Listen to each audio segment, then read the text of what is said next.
Hotel में waiter, MNREGA में मजदूरी, राष्ट्रीय अंतर्राष्ट्रीय एशियन रिकॉर्ड धारक राम बाबू ने मां का सपना किया सच। सोनभद्र, कौन कहता है आसमां में सुराख नहीं हो सकता, एक पत्थर तो तबीयत से उछालो यारो, ये गरीब का लड़का राम बाबू ने साबित करके दिखा दिया।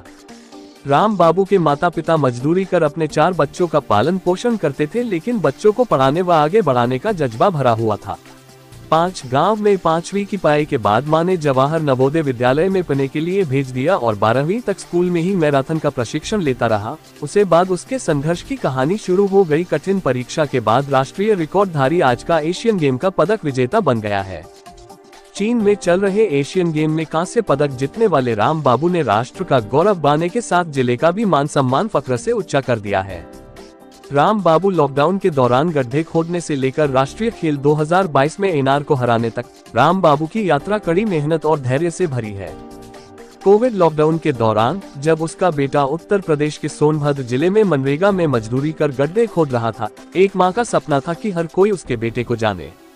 आखिरकार वह दिन आ ही गया जब राम बाबू ने चल रहे राष्ट्रीय खेलों में 35 किलोमीटर पैदल चाल में राष्ट्रीय रिकॉर्ड तोड़ दिया और हर कोई उनके बारे में बात कर रहा है।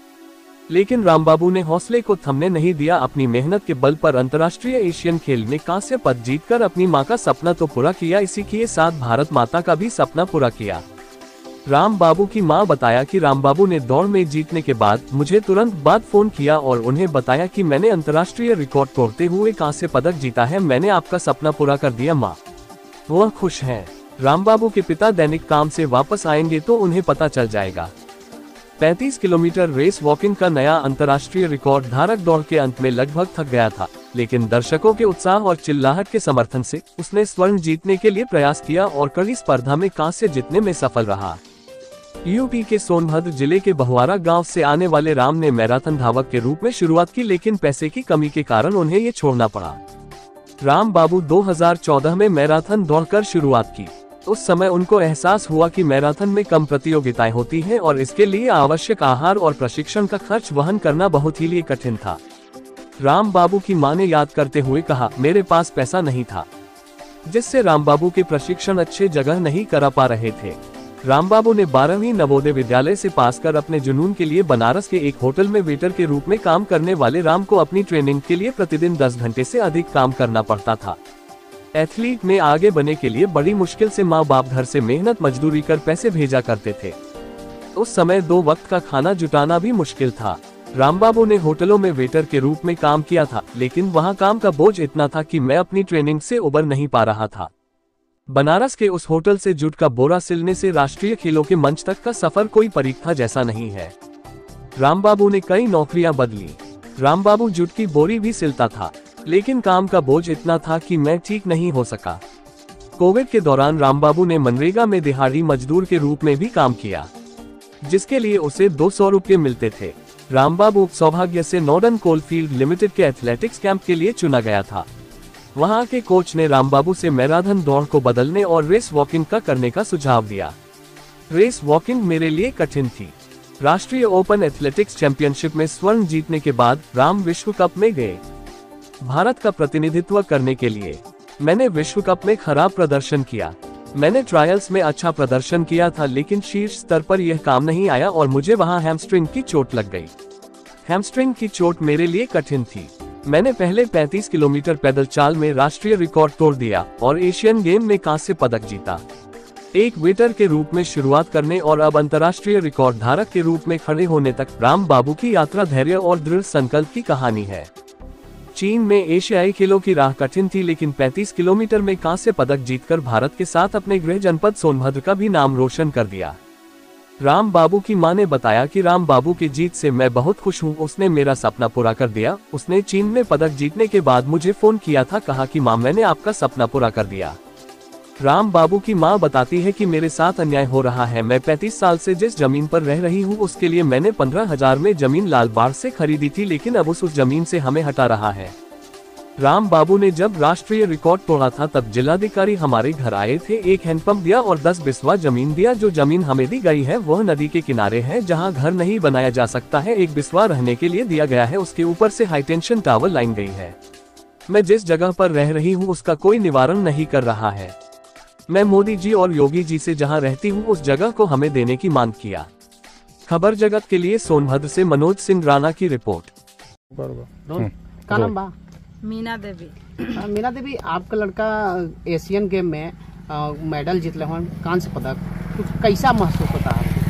हम लोग खुश हैं सर, खुश हैं कि लड़का हमारा अपना जिम्मेदारी समझ के कैसे कठिनाइयों से वहाँ तक पहुँचा है वो तो हम समझ रहे हैं, हम जान रहे हैं। जिस तरह से गरीबी में आप वो लड़का आगे बढ़ा, तो कैसे बढ़ा, इतना आगे कैसे चला गया? सर हमारा भी सपना था, हम इतना अपमानित हैं अपने गांव से, अपने पड़ोसियों से कि हम क्या बताएं। हम इतना अपमानित हैं अपने बच्चों के, यही हम समझा रहे थे कि बेटा पढ़ लो। हम लोगों को तो गरीबी में किसी तरह से खचिया खुदारी करके हम लोग जी रहे हैं। लगन अगर तुम भी नहीं पढ़ोगे तो यही दशा तुम्हारी भी होगी। तुम पढ़ लो। एक प्रधानमंत्री, एक गरीब आदमी, वो भी इंसान है, हम इंसान हैं, लेकिन हमारा क्या इज्जत है, उनका क्या इज्जत है? बस संपन्न की बात है, जो संपन्न है उनका इज्जत है, जो गरीब है उनका कहाँ इज्जत है?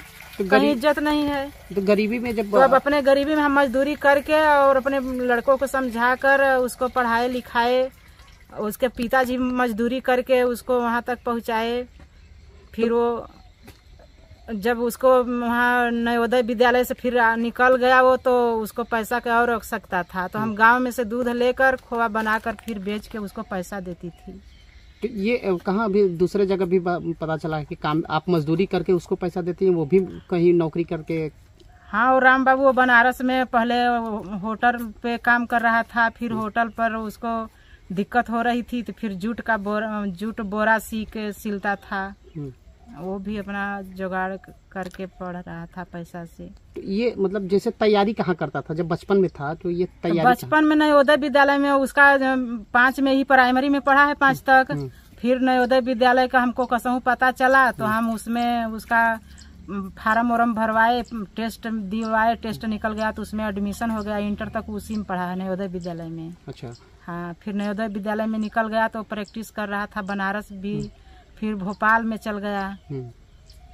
तब ऐसे ऐसे करके अपना कितने बच्चे हैं आपके? हमारे 4 बच्चे हैं। अच्छा, और बच्चे क्या कर रहे हैं? और 2 लड़कियां बड़ी हैं, उन लोगों का शादी हो गया है। एक लड़की है इलाहाबाद में इंजीनियरिंग कर रही है, एक राम बाबू है बस। इकलौता लड़का है? हाँ, इकलौता। सरकार से कुछ मांग है आपकी? सरकार से सर इतना हमारे साथ अन्याय हो रहा है, हमको न्याय मिल ही नहीं रही, तो क्या सरकार से हम क्या आशा उम्मीद रखें कि हमको सरकार से क्या मिलेगी? जब नेशनल जीता था आपका लड़का तो डीएम सोनभद्र ने कुछ दिया था आपको? हाँ, डीएम साहब आए थे, हैंडपंप दिए, लगवाए, पानी की व्यवस्था कर दिए। 10 बिस्सा जमीन, 11 बिस्सा जमीन वो दिए हैं डीएम द्वारा हमको मिली है। तो 10 बिस्सा तो नदी के किनारे है, वहाँ घर बनाने लायक नहीं है, उसमें हम धान लगाए हैं। 1 बिस्सा जो मिला है वो बहुहरा में मिला है, तो वहाँ 11,000 लाइन है आगे जो मिला है। तो हमको नेपाल प्रधान पहले आए नापे, तो 11,000 लाइन छोड़ के नापे। फिर जब पिलर उलर खना गया, हम सोचे कि अब उसमें पिलर खड़ा करें, तो फिर आए नेपाल प्रधान और नाप दिए 11,000 लाइन के नीचे। तो जो आधा बिस्सा है उसमें हम बना लिए हैं, सिलाब भी पड़ गया है, लेकिन हमको दिक्कत है और लैटरिन बाथरूम कुछ बना ही नहीं है, तो दिक्कत हमको है कि 11,000 लाइन के नीचे हम और बनाएं तो कैसे बनाएं, दिक्कत है। डीएम से भी जाकर हम बोले ये समस्या, वो भी कुछ नहीं सुनवाई हुआ। उसके बाद जहाँ रह रहे हैं अपना 1 बिस्सा जमीन नहीं है शुरू से भी। अब जहाँ रह रहे हैं यहाँ का भी पैसा भी लिया है मौर्य, लाल बर्त मौर्य। अब यहाँ से वो सब भगा रहे हैं। जो बंजर जमीन है 3.5 बीघा यहाँ बंजर थी, लेकिन आज के डेट में वो अपने नाम से करवा लिया, ना पता कैसे पैसा वैसा दे करके। अब हमको यहाँ से सोच रहा है कि हम भगा दें। हमारा पैसा भी लिया है, हमारा इंदिरावास भी यहाँ बना है, हम 35 साल से यहाँ रह रहे हैं। 1998 का यहाँ हमारे नाम से इंदिरावास इसमें बना है। लेकिन अब ये सब क्या कहते हैं कि यहाँ से आप चली जाइए, आपको डीएम साहब जमीन दे दिए तो यहाँ से आप चले जाइए। तो हम यही बोलती हूँ, क्या डीएम साहब इसी का संतिर दिए हैं? पैसा लिए हो तुम, डीएम साहब तुम्हारा भरपाई किए हैं? सही बात है। तो अभी आपका लड़का कहाँ है? इस समय अभी चीन में है। अब कल 6 तारीख को वो दिल्ली में आ जाएंगे कल। तो यहाँ सोनभद्र कब आएंगे? आपके घर अपने कब आएंगे? अब ये बात नहीं हुआ है कब आएंगे, अब फिर बात होगा तो बताएंगे।